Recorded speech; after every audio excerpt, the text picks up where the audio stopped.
கர்த்தராகிய இயேசு கிறிஸ்துவின் நாமத்தினாலே நான் உங்களை வாழ்த்துகிறேன். இந்த ஆசீர்வாதத்தின் விடியல் என்று சொல்லக்கூடிய இந்த நிகழ்ச்சியிலே, இந்த காலை வேளையிலே உங்களை சந்திப்பதில் மிகுந்த மகிழ்ச்சி அடைகிறேன். இந்த நாளில் நான் உங்களோடு கூட பகிர்ந்து கொள்ளும்படியான தேவனுடைய வார்த்தை சங்கீதம் 31:1.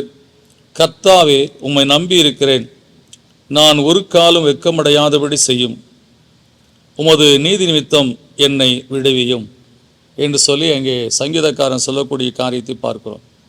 இதில் முக்கியமாய் நாம் இன்றைக்கு தெரிந்து கொள்ளக்கூடிய காரியம், உமது நீதி நிமித்தம் என்னை விடுவியும்.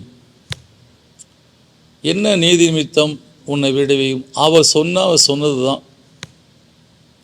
நீர் எனக்கு இப்படி சொல்லியிருக்கிறீர், எனவே உண்மை நம்பி இருக்கிறேன், நீர் சொன்ன வார்த்தையை நான் நம்பி இருக்கிறேன். எனவே இந்த காத்திருக்கிற காலங்கள் எனக்கு ஒரு கடினமான ஒரு காலங்கள், என் உள்ளத்துக்குள்ளே வெட்கப்பட்டு போய்விடணும் என்று சொல்லக்கூடிய காரியங்கள், போராடி கொண்டிருக்கக்கூடிய காரியங்களாக இருக்கிறது. ஆனால் விசுவாசத்தின் நல்ல போராட்டத்தை போராடி ஒவ்வொரு நாளும் வாழ்ந்து கொண்டிருக்கிறேன்.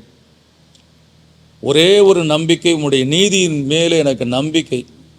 நீ நீதியுள்ள தேவன், சொன்ன வார்த்தையின்படி எனக்கு பதில் செய்வீர் என்று சொல்லக்கூடிய அந்த நம்பிக்கை இருப்பதனால நான் காத்து கொண்டிருக்கிறேன். என்னுடைய நீதி நிமித்தம் என்னை விடுவியும். நீதியுள்ள உம்முடைய வார்த்தைக்காக நம்ம சோத்திரிக்கிற ஆண்டவரேன்னு சொல்லி அவருக்கு ஒப்பு கொடுப்போம். என்ன வார்த்தையை உங்களுக்கு சொல்லி அது நிறைவேறுமா நிறைவேறாதா என்று சொல்லி கலக்கத்தோடு காத்திருக்கிறீங்களோ, அந்த கலக்கத்தெல்லாம் தூக்கி போட்டு விட்டு விசுவாசத்தோடு காத்துருங்க. அவர் நீதியுள்ள தேவனாக இருப்பதனால அவர் பொய் சொல்ல மாட்டார், தன்னைத்தானே மறுதளிக்கவும் மாட்டார். அவர் பொய் சொன்னால் தன்னையும் மறுதளிக்கிறதுக்குரிய காரியம்னு சொல்லி வேதம் சொல்லுகிறது. எனவே நம்முடைய வாழ்க்கையில் அவர் சொன்னதை செய்கிற தேவனாக இருப்பார். அவர் சொல்ல ஆகும், அவர் கட்டளை நிற்கும் என்று சொல்லி வேதம் சொல்லுகிறது. எனவே காற்றையும் கடலை பார்த்து இறையாதே அமைதலாய் என்று சொல்லி தன்னுடைய வல்லமை வெளிப்படுத்தின தேவன் உங்களுக்கு என்ன வார்த்தையை சொன்னாரோ அந்த வார்த்தையிலே தம்முடைய மகிமையை வெளிப்படுத்துவார். அவருடைய நீதி நிமித்தம் உங்களுக்கு பதில் செய்வார். இந்த விசுவாசத்தோடு ஜெபிப்போம்.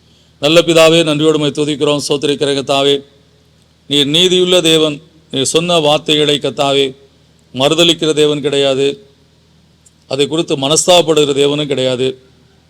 இயேசுவே, நீர் இந்த காலவேளையிலே காத்திருந்து இளைத்து போன மக்களுடைய வார்த்தைகளை நாங்கள் இந்த சங்கீதக்காரன் மூலமாக உணர்ந்து கொள்ளும்படியாக செய்திருப்பான்.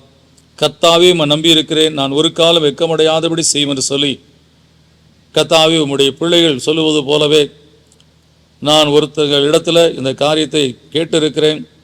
அவர்கள் இன்றைக்கு இந்த காரியத்தில் எனக்கு உதவி செய்தால் தான் இந்த காரியத்தை செய்ய முடியும், அல்லது இந்த காரியத்தை அவர்கள் செய்து கொடுத்தால் தான் நான் மற்ற காரியத்தை செய்ய முடியும்.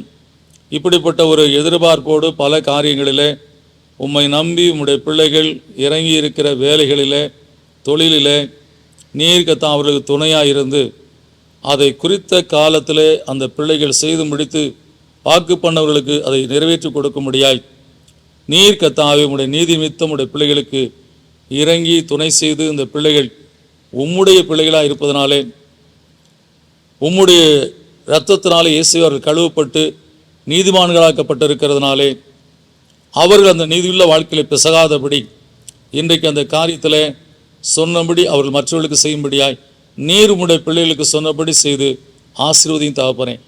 இயேசுவின் நாமத்தில் கேட்கும் நல்ல பிதாவே, ஆமேன். நீங்கள் எப்படி நான் சொன்னதை செஞ்சிடணும்னு சொல்லி பரிதவிக்கிறீங்களோ, அதே போல் கர்த்தரும் அவர் சொன்னதை செய்வதில் நிச்சயமாக உறுதியாக இருக்கிற தேவன். அதனால் நீதியுள்ள தேவன் உங்களுக்கு பதில் செய்து உங்கள் வாழ்க்கையில் இங்கே வெட்கப்படாதபடி காத்துக்கொள்வார். God bless you.